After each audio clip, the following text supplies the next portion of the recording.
All right, good evening, YouTube, and welcome to another edition of Main Slate DFS Breakdown.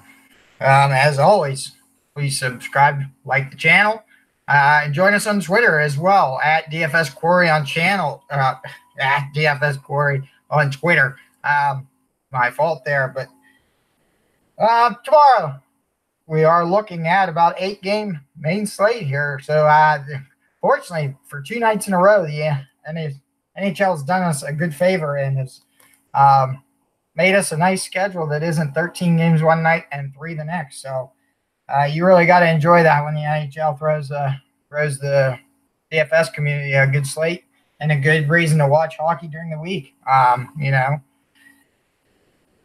But hopefully, if you're watching on last video, I wasn't impressed that the screen share didn't work. Hopefully today treats me a little bit better and we can go back to the rhythm that we had in play. So without further ado, guys, let's try the screen share and see if we got a good night ahead of us for breaking down or a bad night.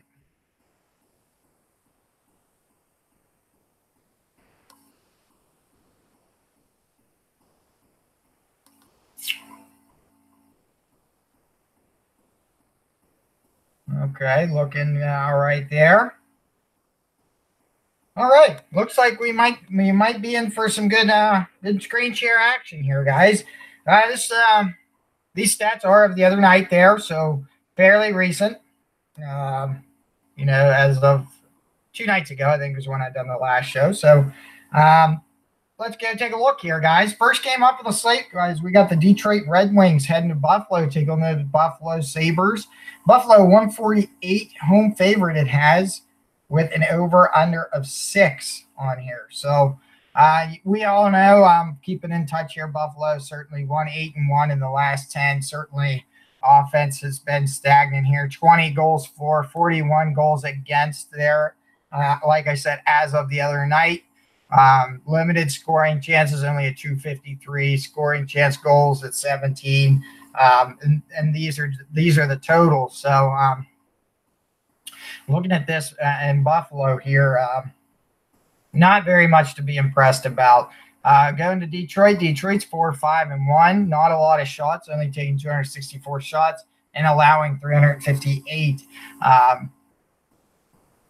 shots as well. So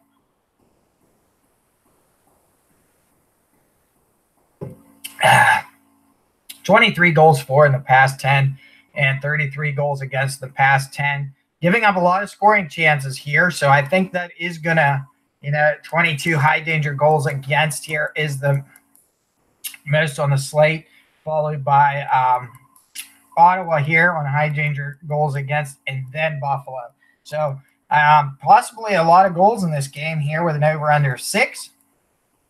And this could be the game where we see Hutton, your Buffalo in general, bounce back on the board. What do I notice about Buffalo? Buffalo's losers of 4 straight.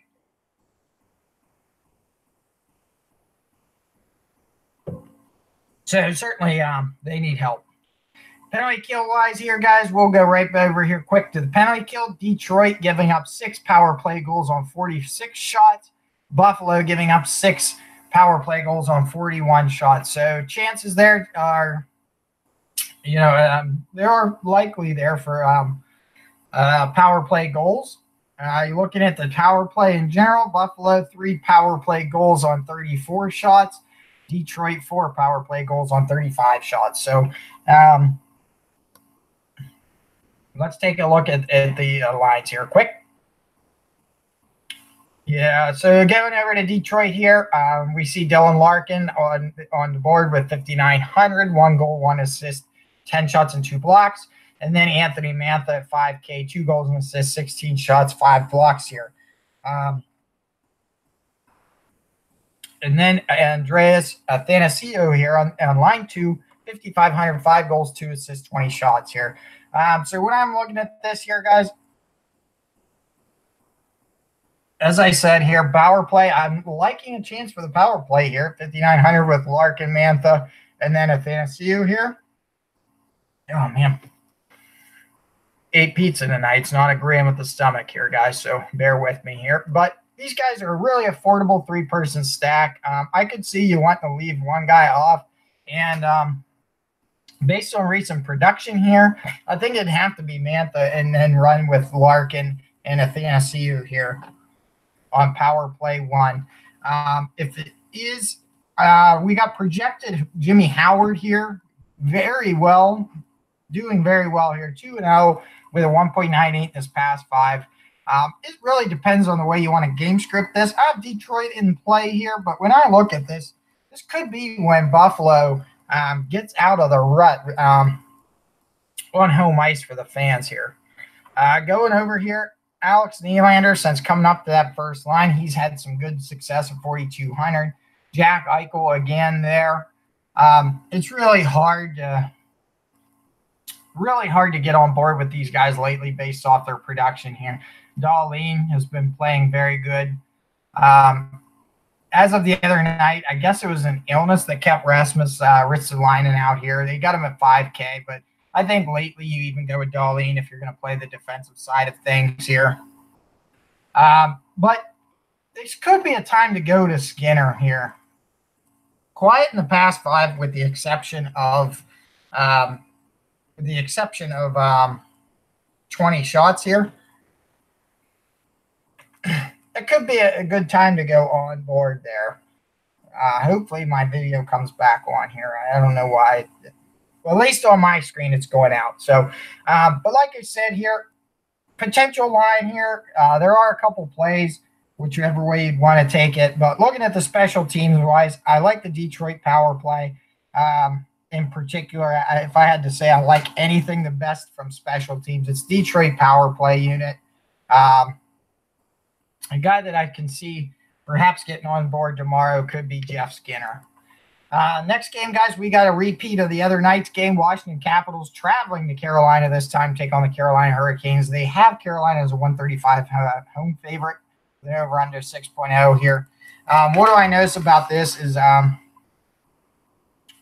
Carolina 0-3 versus Washington this year. Haven't won a game yet against Washington. Washington has the edge, and I think we're going to continue with that. And I think Washington does get the season sweep, although Carolina is in a must-win here. I think that Washington is just as much in a must-win here with both the Islanders and Penguins continuing to win behind them. So I do like Washington to win another one here. It's probably going to maintain a close game here, but when I looked at this, and I'll just kind of go quickly through what I've analyzed here, where I like, where I don't like, and we can continue on and maybe get some different points in. So let's go to the points here. First off, Washington, I think, wins the power play line on this one. Washington, 5 goals for, but they do have 47 shots, and they also get 54 minutes here as of the other night. Didn't really like Carolina here, 2 goals for on 35 shots. Not a lot of scoring chances. You see Washington, pretty good amount of scoring chances here. And then 16 high danger chances and 3 goals here. So power play win goes to Washington. Penalty kill win, I think it goes to Carolina on this one here, 4 goals and 40 shots, but Washington 6 goals allowed on 38 shots. So, and then Washington also taking a little bit more penalties here than Carolina. But let's go over here. We're going to look at these lines here and go through that.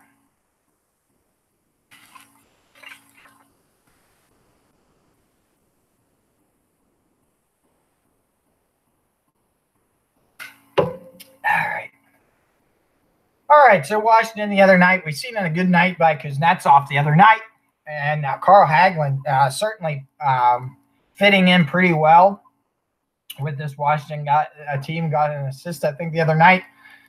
So Kuznetsov done well. Ovechkin with a I think did he have the goal the other night? Yeah, Ovechkin with a goal the other night. So I think you go back to the well here. Ovechkin, Bäckström back in play here. Tom Wilson, he could be in play as well. But like I said, I like the power play one here. John Carlson here on this power play one as well. So if I had to go anywhere, I'm going back to looking at the power play and going to get some line correlation as well, which is why I would probably lead Ovechkin Backstrom more so than the Ovechkin Kuznetsov kind of pairing here. However, shot upside does go to Kuznetsov here. So, if you want to say ignore correlation and just play a little bit more of a higher floor, so to speak, Kuznetsov certainly 19 shots is certainly better than 6 shots, and his floor for Kuznetsov is a lot better for just $100 more in DFS and DraftKings money here. But that's what you can look at here. And Carlson is a good play as well on the defensive side of things. Cheaper defenseman, though, if you want to go there, Niskanen here, 10 shots, 11 blocks over the past 5, 4,100 potentially there. Maybe even Nick Jensen at 3K for 2 assists, 6 shots, 11 blocks. Another good play there. Like I said, I think that they get the win here. So for me, Braden Holtby is in play. Flipping the script, as I said, Carolina, I like the penalty kill, but that really doesn't matter much in DFS here. It was Niederreiter here he had an assist off of a defenseman goal. So really for me, I'm going here to Dougie Hamilton here on the defense side. Niederreiter here on the first line was pretty well. Sebastian Aho had a bad game the other night. Maybe we can go back to Aho here. And Justin Williams, if I recall right, he did play for Washington several seasons ago. So Justin Williams might get a look in my lineup as well here. Not sure how much I want a part of this game. I could still see it being like a 3-2 kind of low DFS relevance here. I'll have to look at this game again. If you do think that it is low scoring and you got game script that Carolina gets a much needed win, Peter Mrazek's in play. And that is who is projected on daily faceoff. Next game up in the lineup here, guys, we got Montreal traveling to Columbus, take on the Columbus Blue Jackets. Columbus, 165 home favor with an over-under 5.5 here. Montreal coming off that big win the other night against Florida. 7 goals there. We've seen Tatar get really involved in the action. For me here, I got Montreal. I like both the power play. I like the penalty kill as well. Columbus does not win the special teams battle for me. Originally, I had Columbus goalie as in play, Bobrovsky, but did want to note that Columbus has 4 straight home wins, and Montreal 2-0 versus Columbus this year. So something's going to give here. And I'm not sure where I want to go with this here. We know the price has been really good lately. You can go to the totals here and look down here, goals against. Where's Montreal here? 29 goals against here in the top last 10. We might even see way better averages when you look at the past 5. Columbus also with low goals against here. So it's risk to play it, but I think you could. You see Gallagher's number 6,400 there with Tatar. If you wanted to take a shot on Tatar, 3,900. He is getting some production and involved in lines that have been producing a lot. So, to get a chance at an apple from Dano.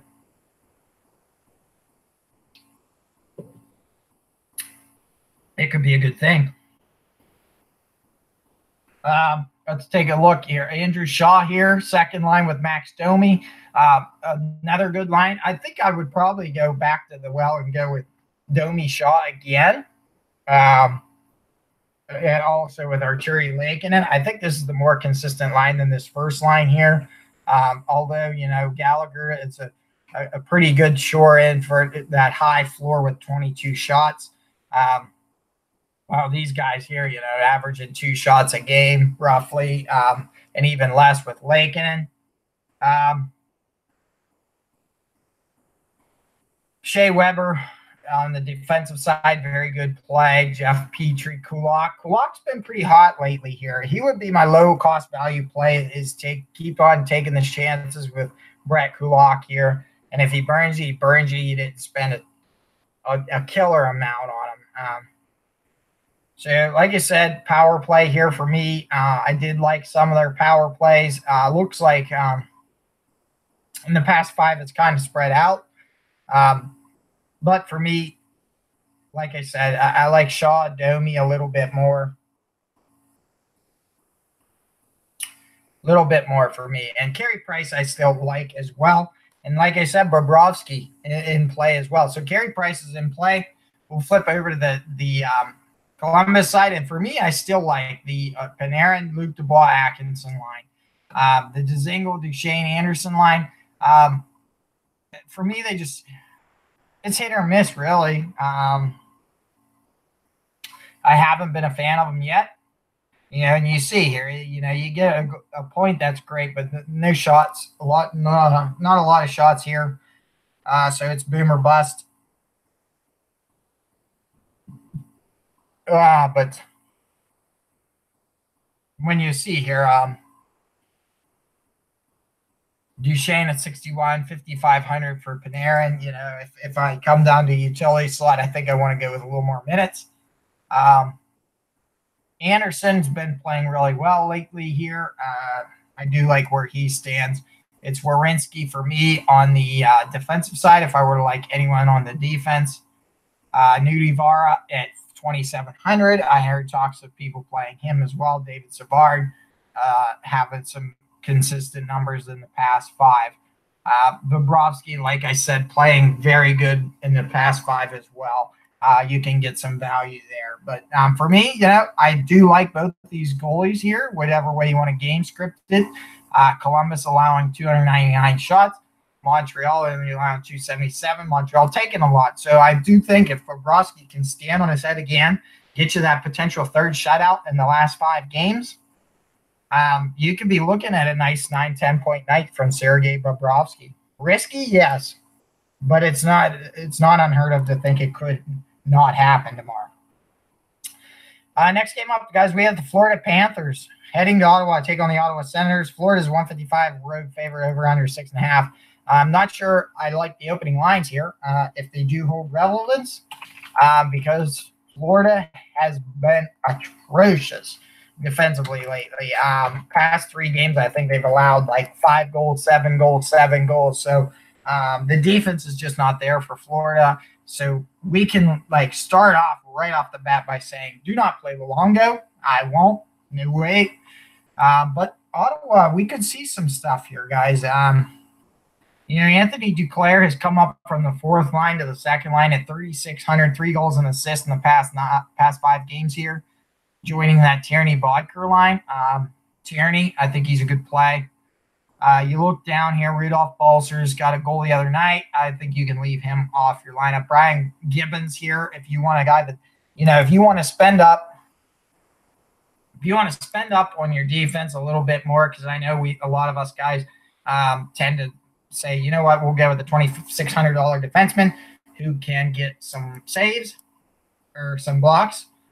And if you don't want to go that route, you can see this 4th line here, Bagdas, Pajari, Oscar Lindbergh, Brian Gibbons getting some pretty good shots here.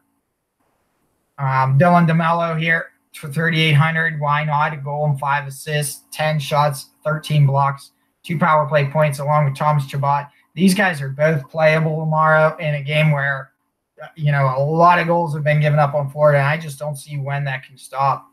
Like I said here, Duclair, Tierney, Balcers, you're seeing that on the power play unit there. You're seeing power play time scored on this with Brady Tkachuk and Colin White. So, guys, you can play them. And, like I said, if you want to do Brady Tkachuk here and then pair them up with like a Duclair Tierney and split the power plays and split a little correlation, I think you're okay to do that. Anderson is projected for Ottawa 2-1 with a 2.62 with 1 shutout. I like Anderson. But going over though, guys, it's just a lot of money for this Florida team here. I'm going to always say to play the second line here. Jace Hollerluck at 2,600. Keep playing him while he's hot. 3 goals and assists on a line with Vincent Trocheck and Mike Hoffman. I think that's probably your best steal play out of this team. And like I said, I don't mind Vincent Trocheck. I don't mind Mike Hoffman. They get power play time except for Hollerluck. But at 2,600, I don't think you'll be mad if Hollerluck only gets you an assist and nothing more.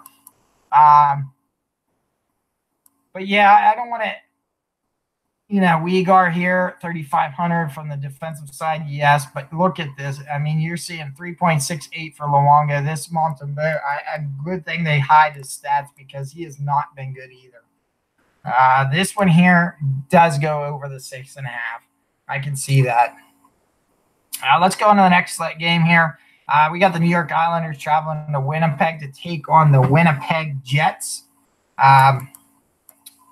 Winnipeg, 149, home favorite, 5.5 over under here. What did I like on this one here? I faded the Islanders on the special teams and liked both the power play and the penalty kill edge went to Winnipeg.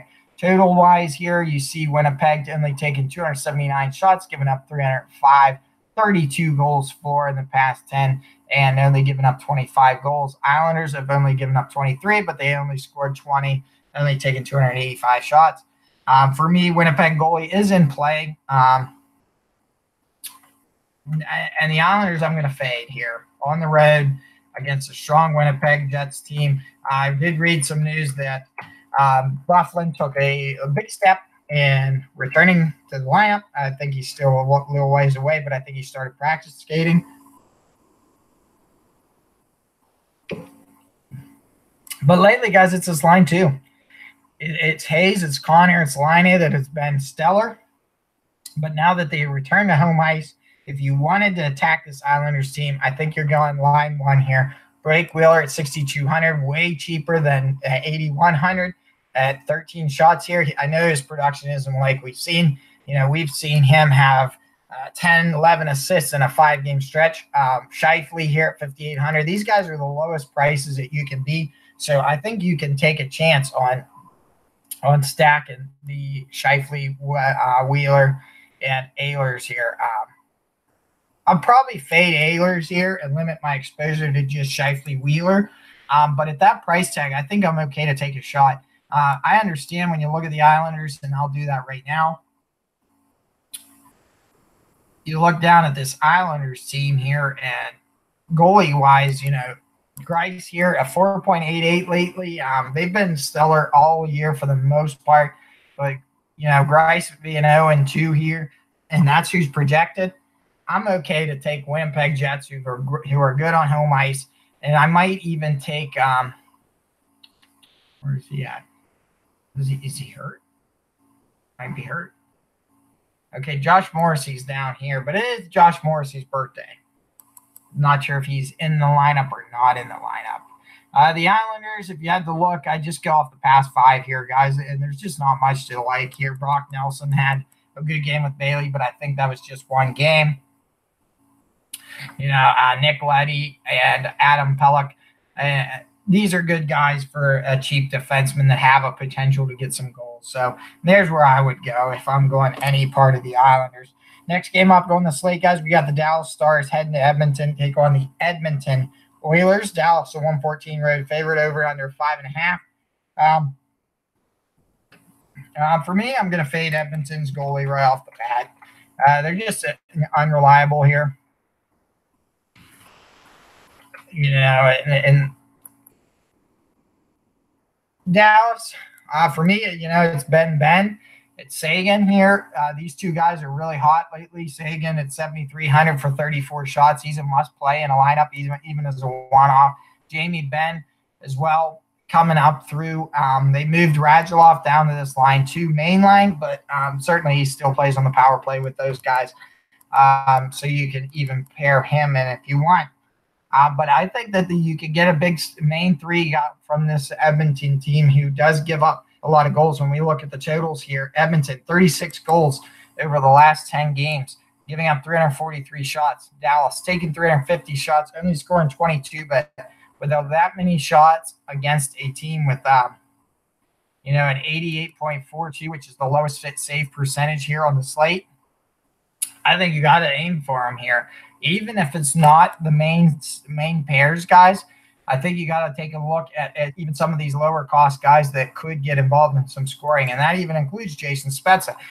These are going to be low cost guys that can save your lineup, but they have a little more of a potential here than some of the other ones. Like I said, I think Dallas continues to pour it on, as they are in another tough playoff spot, as well as Edmonton. Both these teams are really in dire needs of wins. They come certainly at a premium. We got to watch and make sure we see what Dallas does tonight. These guys could get hurt or any of the sort. Klingberg here, 5,700 perhaps, but these defensemen have certainly been a little quieter than what we've seen the rest of the past few. Over the course of the season, we've seen better numbers.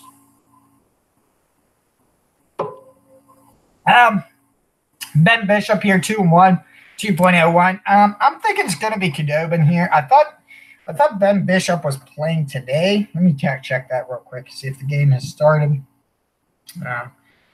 Let's see here. Okay, Dallas, Calgary has started. Okay, Ben Bishop is in net today, so I can see this being Khudobin instead.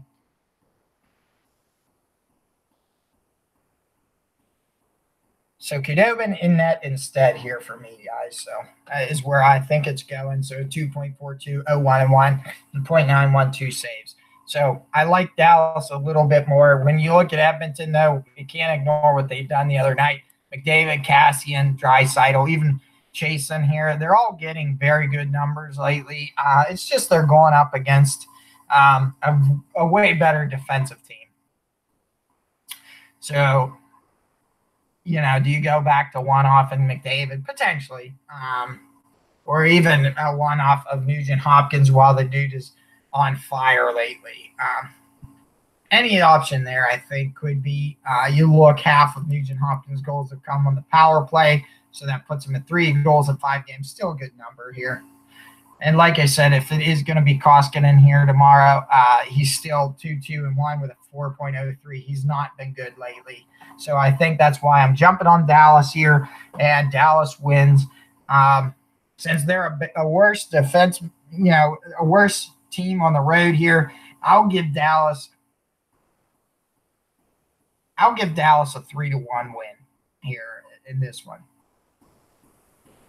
Next game up on the slate, we got the Los Angeles Kings heading to Vancouver to take on the Vancouver Canucks. Vancouver, 145.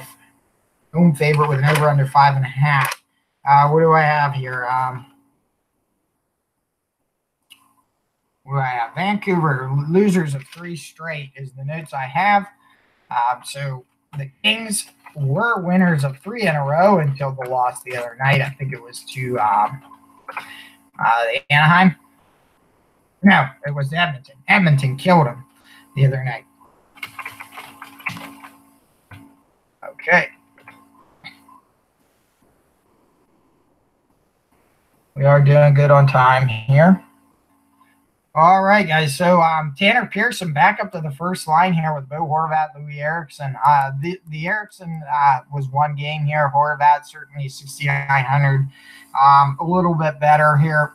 Looks like with the Kings, we're projecting Quick and Markstrom. So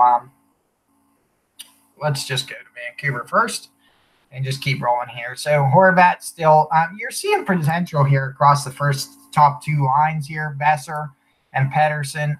Pettersson more so assists at 6,900. But you know how good he can be over the course of the year. Alex Edler is probably one of the best defensemen over the past few weeks. Certainly a good play there. Along with Alex Biega here. 14 shots and 7 blocks, 4,200. Another sneaky play potential there. But power play line 1 here, I do like. And let's see, if it is Markstrom, he's 1-2 with a 4.04. If it's Demko, he's 1-1 with 3.47. So I do like playing both sides of this one, leaving out the goalies here.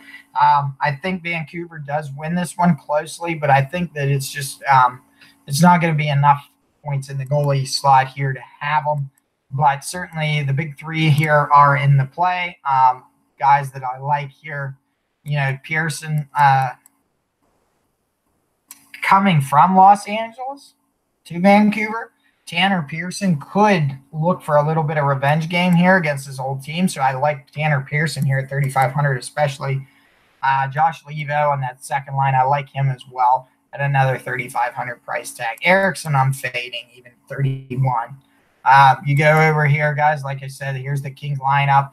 Dustin Brown, Kopitar, Iafallo. They had a good game the other night. Toffoli was involved in some scoring along with Carl Grundstrom.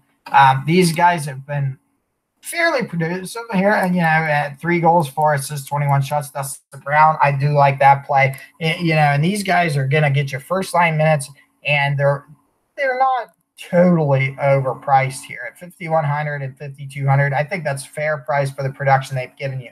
3 power play points here. So, really what I'm going to look at to see what I can do. You look here, Kings,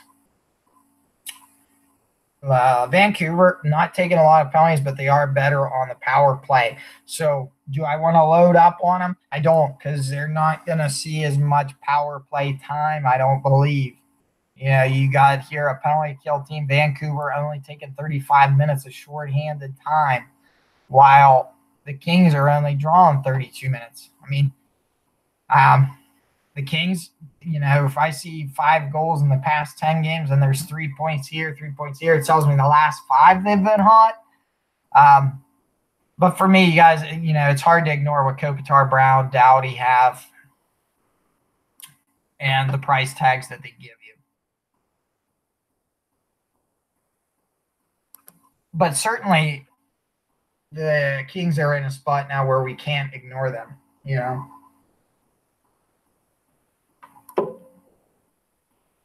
They've been good for 3 goals a game, it seems.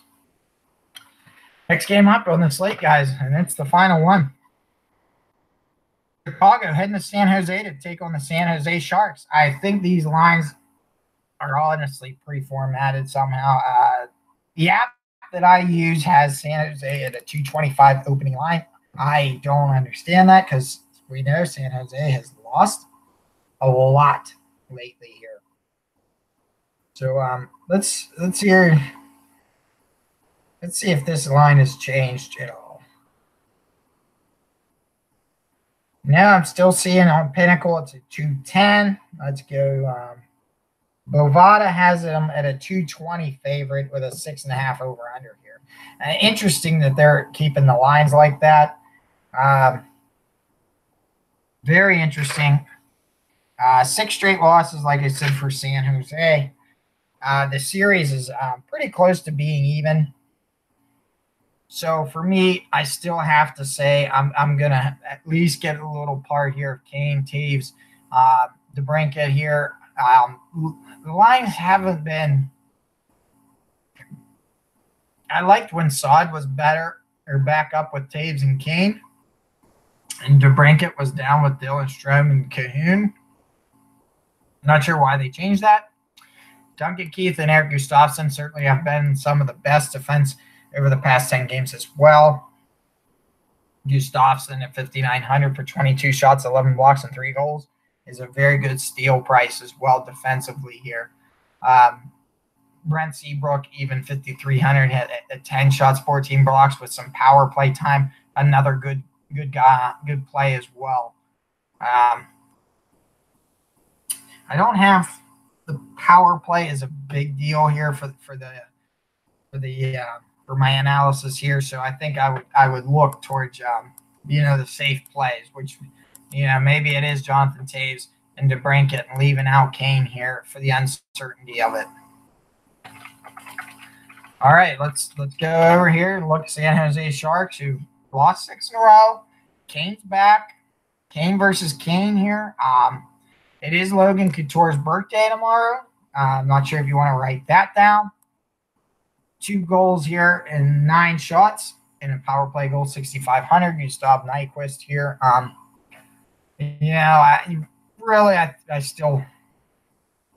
liked when Kane was with Hurdle and Donskoy, and that's what they went back to. Thornton, LeBlanc, and Sörensen got quiet last game, maybe even 2 games ago even. So keep an eye on that because these could be inflated from their past, 4 to 5 games ago rather than the past couple. Brent Burns here, 6,600. I think there's better options on the slate now when you look at Alex Edler and also look at Gustafsson here on the Chicago side. You can look at a Shea Weber from the Montreal side. Heck, you can even look at a Werenski. Look at Thomas Chabot from Ottawa here. I think we've got plenty of other defensive options before Brent Burns.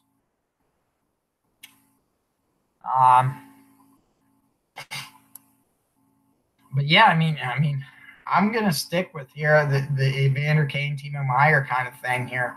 I will look and see the stats for you. Maybe I'll do that now here while we have a little bit of time here. Let's go here and look.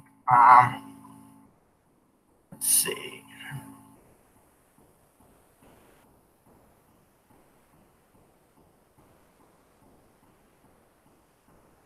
Let's go play index. We'll do a game finder here.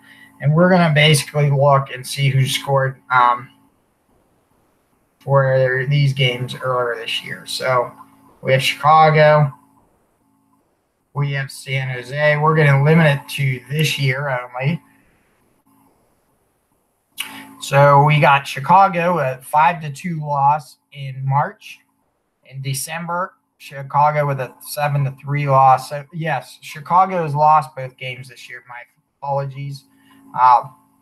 But let's take a look here. So you have DeBrincat and Strome scoring and Perlini scoring for Chicago in that game. But then you have Melker Karlsson, Marcus Sörensen, Evander Kane there, Barclay Goodrow, Logan Couture, Kevin LeBlanc, Thomas Hurdle, Tomas Hurdle. Pardon me. So you see a little bit more depth scoring here when you see Barclay Goodrow. You see Melker Karlsson, Kevin LeBlanc, Marcus Sörensen. So a lot of depth there in that one. But no, that could have been when they were using a different goaltender. It might have been Cam Ward. I didn't see here, but here's a Cam Ward. Another game, the 5-2 win on March 3rd. You see Tomas Hurdle here. So he scored in both games so far. There's your Timo Meier with Marcus Sörensen there, Melker Karlsson again, and Melker Karlsson with Barclay Goodrow here. So what you're seeing here, Erik Gustafsson, pretty consistent. Dylan Strome here, good numbers there. And then you see Tomas Hurdle, Melker Karlsson here.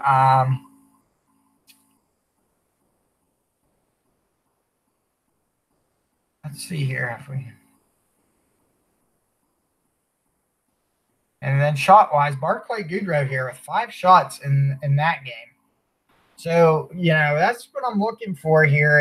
You want to look down. Maybe you get some sneaky finds that you wouldn't normally see. Seeing some consistency out of like Gustafsson here. Seeing consistency from Hurdle, Meier even.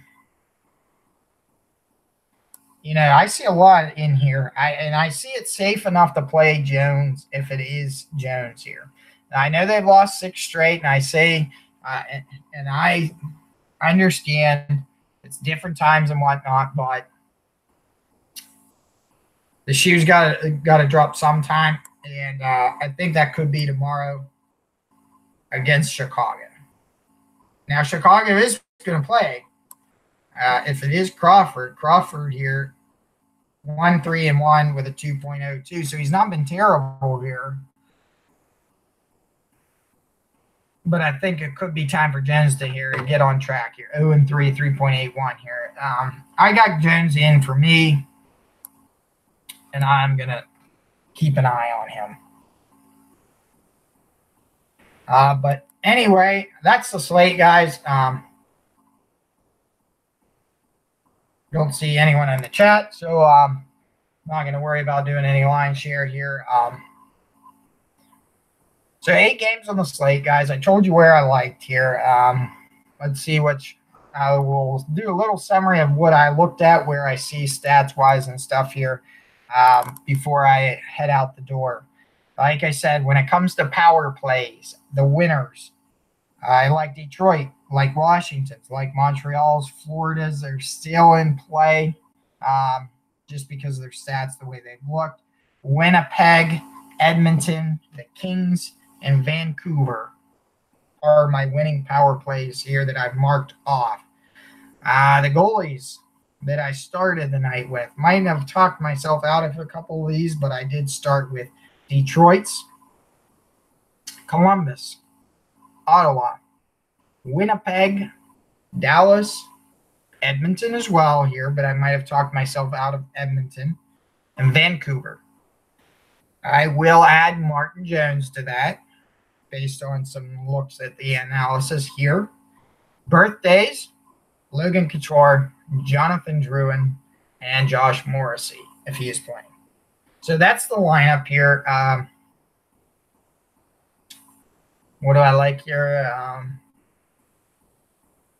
I like Winnipeg, guys. I like Winnipeg. I'm going to wear my Mark Scheifele jersey tomorrow. Hopefully, he can pay off and pay off with dividends. So the way I look at this, maybe I'll go with Scheifele Wheel, or maybe I'll add in some Los Angeles against a Vancouver team that gives up some goals lately.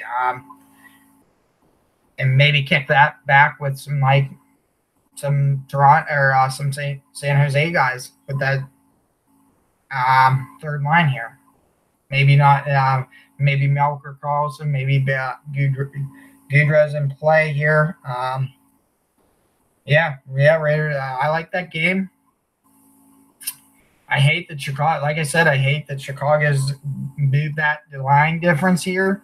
But they know what they're doing. I mean, they got some weaponry there.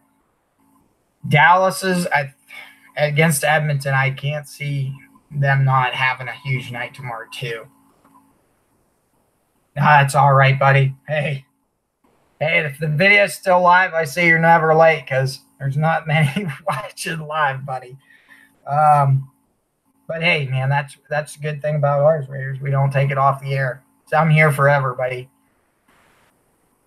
So, yeah, keep an eye on that Dallas one too, guys. I think Dallas is going to be chalky, but with merit.